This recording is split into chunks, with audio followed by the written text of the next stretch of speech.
मलिक, तबीब ने क्या कहा? उनकी तबीयत ठीक नहीं है, कुछ दिन आराम करेंगे तो वो बेहतर हो जाएंगे।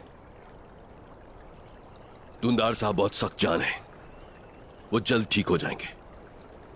लेकिन इंतजार करने का वक्त नहीं है आली शाह साहब, एक खूनी जंग हमारी मुंतजिर है।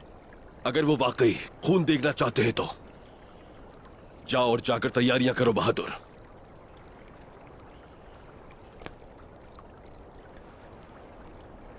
वक्त आ गया है कि उन्हें बता दिया जाए कि आलिशार के साथ टकराने का अंजाम हमेशा मौत होता है।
बाला,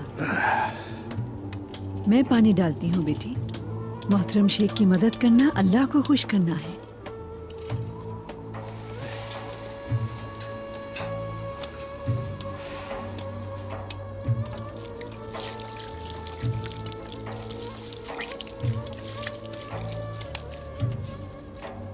शुक्रिया सुल्तान खातून। आपका भी शुक्रिया मोहतरम। खुश आमदीद।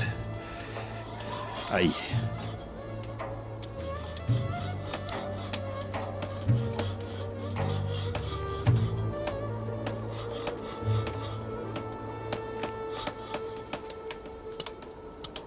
बैठिए। हम आपकी तरफ से खबर के लिए मुंतजिर थे। बाला ने बताया कि कबीले की सूरत हाल ठीक नहीं है। हमने सोचा कि जब तक उस्मान की कोई खबर नहीं आती हमें कुछ नहीं करना चाहिए। बाला मेरी बच्ची, इसका शुक्रिया, इसने बहुत साथ दिया हमारा। बहुत दफा ये हमारे दर्द का दरमान बनी, कितनी दफा हमारे जख्मों पे मरहम रखा, लेकिन इसका दिल कबीले की जंगी जड़ी बूटियों को बर्दाश्त न कर सका। मोहतरम शेख, दुंदार साहब ने जो कुछ किया मुझे मालूम है, लेकिन उस्मान साहब क्या कर रहे हैं मैं नहीं जानता। मेरा उस्मान वो मुख्तलिफ जालों में फंसा हुआ है, लेकिन वो लड़ना नहीं छोड़ता। वो फंदे लगाने वालों को फंसाता और घात लगाने वालों को घेरता है, और उसकी नीयत अपने चचा को हकीकत से आश्कार करना है।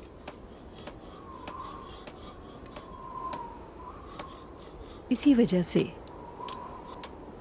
आयगुल के निकाह पर उस्मान ने एतराज किया। उसकी नीयत है कि ये परेशानी आयगुल के जरिए हल हो।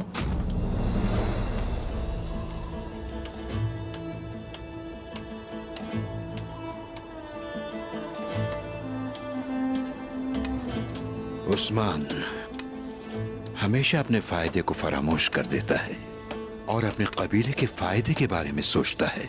वो बाज़ औक़ात जुनूनी हरकतें करता है, लेकिन चूंकि उसका दोस्ताना तरीका सही है, मुख्तसर ये कि उसने हमेशा सही काम किया है, और अब वो किसी भी सूरत अल्लाह के रास्ते को नहीं छोड़ेगा, और वो इन साजिशों और चालों और इन तारीक कुओं से बखैरियत बखूबी निकल आएगा इंशाअल्लाह।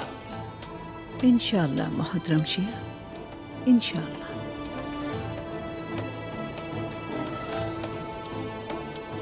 शुक्रिया मोहतरम शेख, आपने मेरे दिल को ठंडक बख्शी है।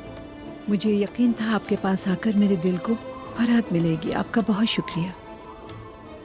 हमें अपनी दुआओं से महरूम मत कीजिएगा। सिर्फ दुआ के साथ ही नहीं, हमारी जिंदगियों का मकसद भी एक ही है सलजान खातून। हमारी ख्वाहिश है कि यहाँ पर खुशहाली आए और हमारी ख्वाहिशात का साया इस्लाम के परचम पर बादल न बने। फिक्र न करें आप, काई कबीले में उनकी सोच से भी ज्यादा लोग हैं।